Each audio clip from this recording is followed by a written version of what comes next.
नमस्कार, मैं रोहित झा। बांग्लादेश में हालात और अल्पसंख्यकों की स्थिति दोनों लगातार नाजुक बनी हुई है।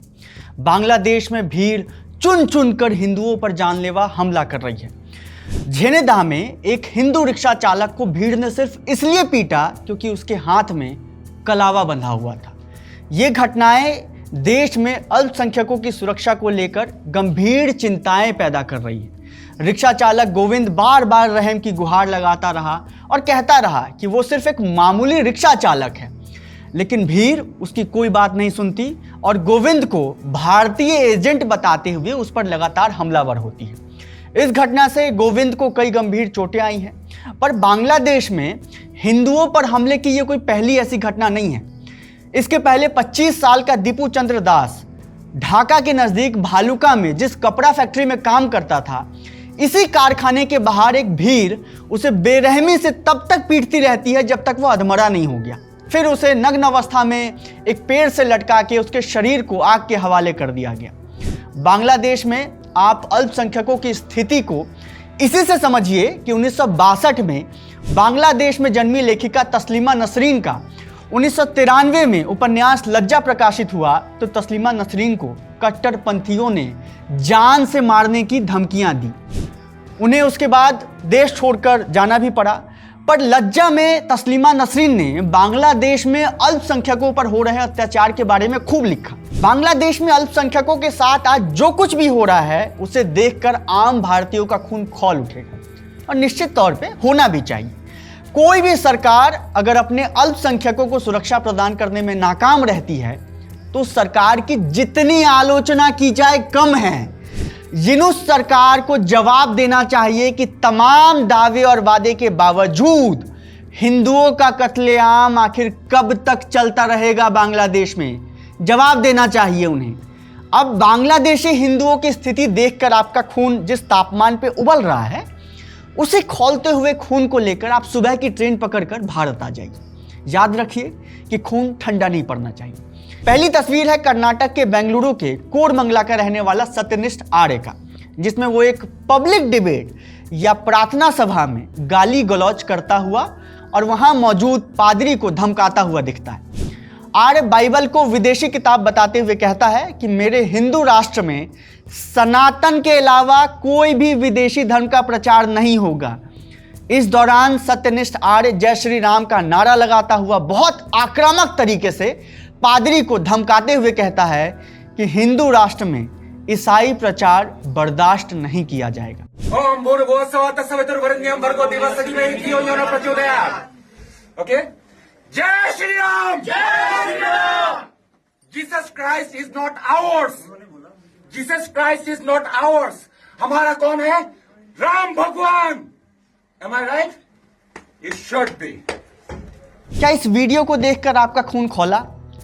और अगर नहीं खौला तो आपको मध्य प्रदेश के जबलपुर के एक चर्च के वीडियो को देख लेना चाहिए। चर्च में घुसकर बीजेपी की जिला अध्यक्ष अंजू भार्गव नेत्रहीन महिला से बहस और हाथापाई करती हुई नजर आती है। जबलपुर के ही एक चर्च में एक भीड़ हाथ में लाठी और डंडे लिए एक चर्च के अंदर दाखिल होती है और जय श्री राम का नारा लगाते हुए चर्च के अंदर तोड़फोड़ मचाने लगती है। ये घटनाएं हर साल क्रिसमस के आसपास बढ़ जाती है और धर्म रक्षा का झंडा उठाए नवयुवक अचानक से जागकर नहा धोकर घर से निकलते हैं किसी सॉफ्ट टारगेट की तलाश में। मुझे पता है आपका खून जो बांग्लादेश में रहते हुए उबल रहा था वो अब धीरे धीरे सन्नाटे में ठंडा पड़ चुका है। इससे पहले कि वो पूरी तरीके से ठंडा होकर उसमें बर्फ जम जाए, मैं जल्दी से आपको अयोध्या का ये वीडियो दिखा देना चाहता हूँ। एक 8 साल का बच्चा जो दर्शन करने आने वाले लोगों को चंदन लगाकर कुछ पैसे कमा लेता है, जिससे उसका घर और रोजी रोटी चलती है। गौरक्षा दल के सदस्य कपिल देव चंदन लगाने वाले बच्चे से उसका धर्म और नाम पूछते हुए धमकियां देता है। बच्चा डरते हुए अपना नाम साहिल खान बताता है। उसके बाद की तस्वीर खुद देख लीजिए। रुक जा। मुर्गा मीट खा के और ये लोगों को चंदन लगाता है। मैं सभी सनातनी भाइयों को यही कहना चाहता हूँ, देश इसी से बर्बाद हो रहा है। सोचो, ये कितना साल उम्र तुम्हारा? 8 साल की उम्र का लड़का मुस्लिम घर का लड़का ये आके सबको चंदन लगा रहा है, सबको अपवित्र कर रहा है। मुझे पता है कि बांग्लादेशी हिंदुओं के हालात देखकर तिलमिला उठने वाला एक खास वर्ग भारत के अल्पसंख्यकों की तस्वीर पर किसी गहरे सन्नाटे में चला गया है। बांग्लादेश की हिंदुओं का कत्ले आम अगर विभत्स है तो भारत की अल्पसंख्यकों की डरावनी तस्वीर पर भी कायदे से बात होनी चाहिए। धर्म की रक्षा करने वाला गुट आज हर मुल्क में मौजूद है।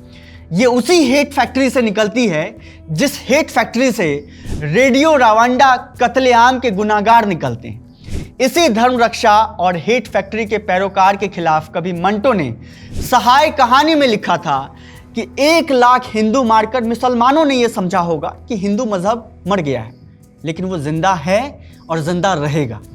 इसी तरह 1 लाख मुसलमान कत्ल करके हिंदुओं ने बगले बजाई होंगी कि इस्लाम खत्म हो गया, मगर हकीकत आपके सामने है कि इस्लाम पर एक हल्की सी खराश भी नहीं आई। वो लोग बेवकूफ़ है जो समझते हैं कि बंदूकों से मजहब शिकार किए जा सकते हैं। मजहब, दीन, ईमान, धर्म, यकीन, अकीदत, ये जो कुछ भी है हमारे जिस्म में नहीं रूह में होता है। छुरे, चाकू और गोली से ये कैसे फना हो सकता है? मौजूदा वक्त के मानव जाति की सबसे भयावह चीज़ है सेलेक्टिव आउटरीच। ये सबसे खतरनाक है कि एक घटना के लिए आंसू बहाने वाली पूरी एक कौम एक दूसरी घटना के लिए आंखें मूंद ले। इसलिए मैं मंटो के ही शब्दों में कहना चाहता हूं कि ज़माने के जिस दौर से हम इस वक्त गुजर रहे हैं, अगर आप इससे नावाकिफ़ है तो आप विट्टी चोखा के रिपोर्ट्स देख लीजिए। अगर आप इन रिपोर्ट्स को बर्दाश्त नहीं कर सकते तो इसका मतलब ये है कि ये ज़माना ही नाकाबिले बर्दाश्त। देखते रहिए विट्टी चोखा। शुक्रिया।